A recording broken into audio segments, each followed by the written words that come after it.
サイバーステップ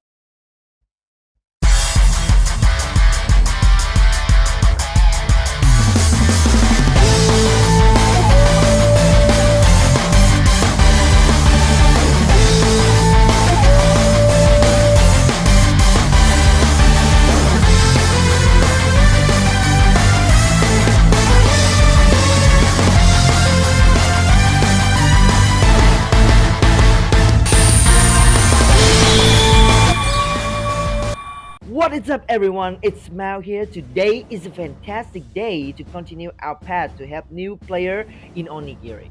In the last video, with Shizuka, Miracle and Momotaro helping, we have managed to get everyone to know a bit more about the game and what you need to know about Onigiri. But that's not all.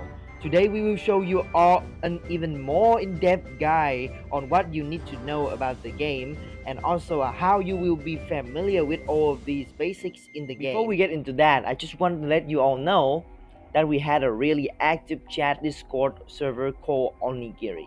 If you run into any problem with the game or need help with some stuff that you don't know about the game, then this server is just the server you want to join before you want to start your journey through Onigiri. There's a lot of Onigiri server out there, but as you can see, most of them are filled with players that are quitting or just not getting help there because how inactive those chats are. But if you come to this server, it will be a different because besides helping players, we usually make dungeon contests or other type of contests with the reward given to you is Onigiri coin for the winner who won the contest. Join now and get help progress in the world of Onigiri. Also get some awesome privilege while joining our server. And back into the video. Oh no, I don't have enough Dura and damage for this boss. What should I do? Oh hey, are you okay there, man? You sound like you're struggling with the boss. Yeah. I was supposed to be able to kill this boss, but I ran out of durability and I don't know anything about repairing weapons. Oh, that's simple. I can take you to Yoshitsune. She can help you with repair your weapon, also can support you along the way to grab a better weapon than the one that you're using. Your damage will be improved quite a lot if you use her weapon. Oh, really? Thanks man, let's go. Hey Yoshitsune, how are you doing? I'm fantastic. How was your day going, the Oni from afar? I'm pretty good, but I have a friend who has some problem with his weapon here. He doesn't know how to repair his weapon. Can you help us with that? Sure, I mean, that's what I do best. Give me a second, which one do you need me to repair? All of those weapons, ma'am. My god, my dude, how long have you been using them? Oh, ever since I started the game, ma'am. They helped me reach Izumo as you can see. Man, you really are something else. Let me see.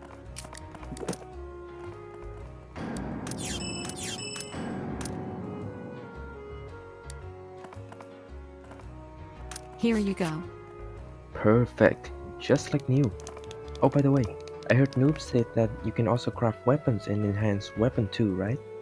How do we do that? So Noob already told you? Yeah, I'm still new to the game too, so I would love to learn about the basic stuff. Sure, I'm Yoshitsune, who has the ability to build weapons for players.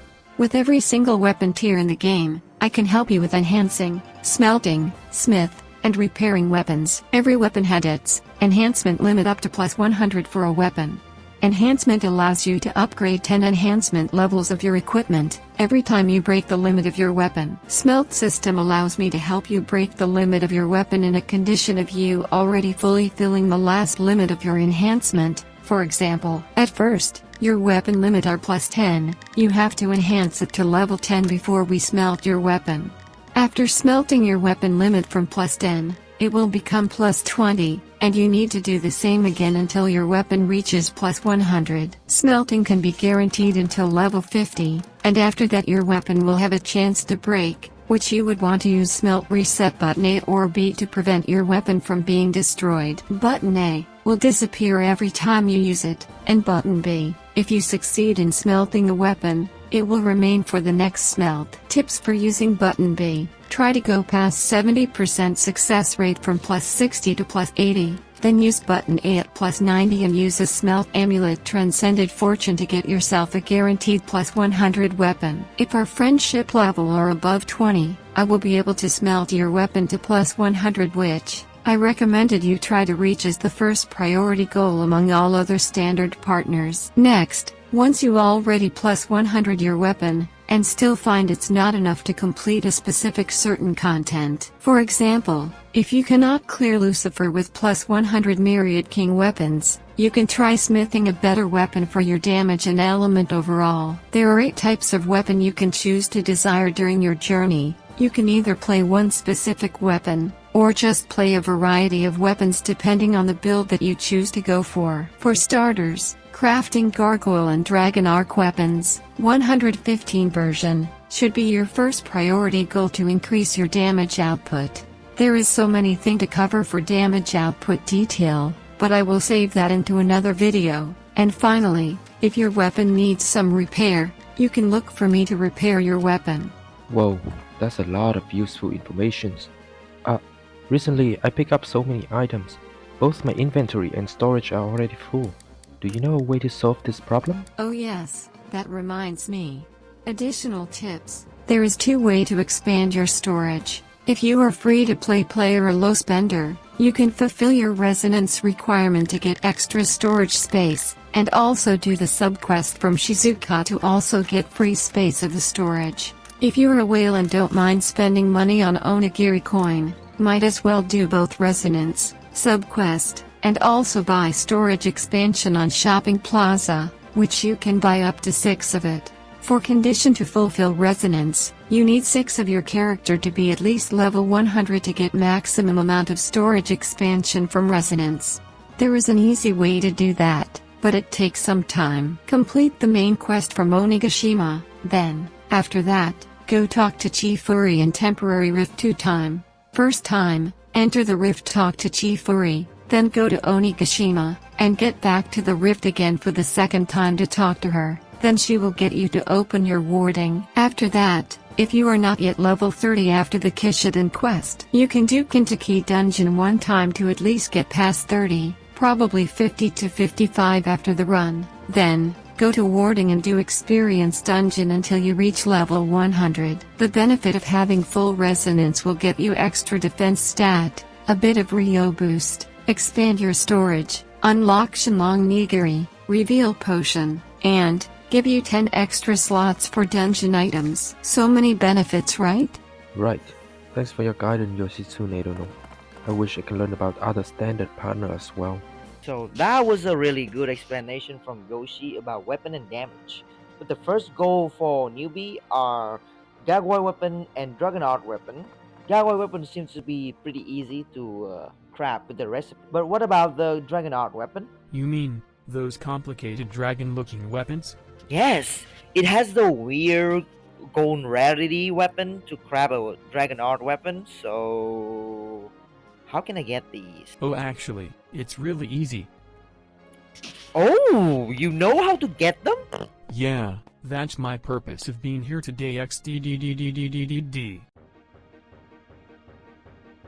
I am Susanoo, the moon god that made my way into the Oni gang after our encounter at Izumo. My ability allows you to enter the world inside me called Aramatama, to obtain a series of dungeons that, when you get to Juncture, you can actually obtain the recipe of those weapons needed to craft Dragon Arc weapon. To complete those dungeons, you actually need some decent Vanguard, mount, and weapon to be able to clear the whole dungeon, or just complete it until floor 50, and re-enter if it feels too hard or too long for you. Oh, can you tell us more about Vanguard and Maow?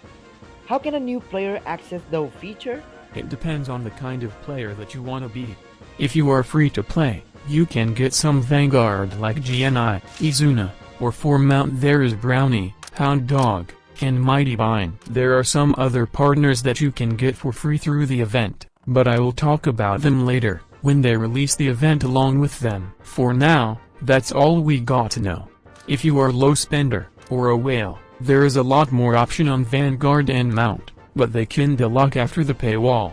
so if you decide to go for them, better have some preparation before getting into that. There are few meta partners right now such as Shiro, Keiji, or Honda, which are heavily locked behind the paywall, and only available in the bot OC section of Ni and Koropon. You also can get a guaranteed partner by collecting 120 Yotsuru tickets, to be able to choose one partner, that is available at Ni and Koropon. Oh, cool. I wish I could have some of these one day though. Hey, Noob, can I ask a question? Yeah, what kind? So, here's the thing. When I tried to equip this Magatama set, it said my chakra was not enough to equip the Magatama. What's up with that? Churka, you said? Oh hey, isn't this the goddess of the sun herself? What a pleasure for me to meet you here, Amaterasu. Yup. Hey noob. I happened to hear you guys talk about chakra. Does someone have a problem? Oh, me. It was me who needed help. Can you somehow explain it to me? Sure, why not? I am Amaterasu, and I'm here to help you with your current problem. The reason why when you equip Magatama, and it say you don't have enough chakra, it because the Magatama you are equipping are too high, for the rest amount of chakra that you have left. That mean you have to either increase your chakra, or, if you already peak chakra at the moment, find other Magatama build, that's work with your current chakra. Cool. So, how do I increase my chakra? You can increase your chakra by leveling up your character, or increase our friendship level to increase your chakra. Recommend to get it to level 30 because beside increasing your chakra, through level up our friendship level, you can also get extra status points for your character, give other standard partner extra enhancement on their own ability, and you can also get more title available for your character. You can reset your title every 1 hour. Wow, that's a lot that we could learn today. Oh wait, there is more. About status point, there is 5 type of status that exist in Onigiri. Power, vitality, wisdom, mind, and dexterity. Increase power will give you some HP, some attack damage and a lot of P attack speed. Increase vitality will give you a lot of HP, a lot of physical defense, some magic defense and a lot of HP recovery. Increase wisdom will give you some SP, a lot of SP recovery, a lot of SP consumption decrease, only apply to wand and staff, and some critical. Increase mind will give you a lot of SP, some SP recovery, some cooldown reduction, some physical defense and a lot of magic defense. Increased dexterity will give you a lot of critical, a lot of cooldown reduction and some physical attack speed. Beside that, when you increase the certain stat, it will give a boost to your affinity, which will boost your attack by a decent amount. 1 affinity equals 1 attack. For example, if you are a sword, odachi, axe user, put point on power will increase that 3 weapon affinity by a lot. The same thing with other weapons and stat. My 5 recommend stat build for 8 weapon build. This is for axe, odachi, sword, aka power type weapon, for level 130 build. Normally, as a new player, everyone would pick power, but frankly, picking daring are just way better than picking power, because having high dex and power base stat are just convenient for most of the weapon class. Stat build picking up full power for maximum the affinity and damage output that you need for power type weapon. Make mine 70 in total to serve all the buff, in case you want to self-support, or supporting your ally with some skill like Resurrection 7, or some other staff skill that used to support.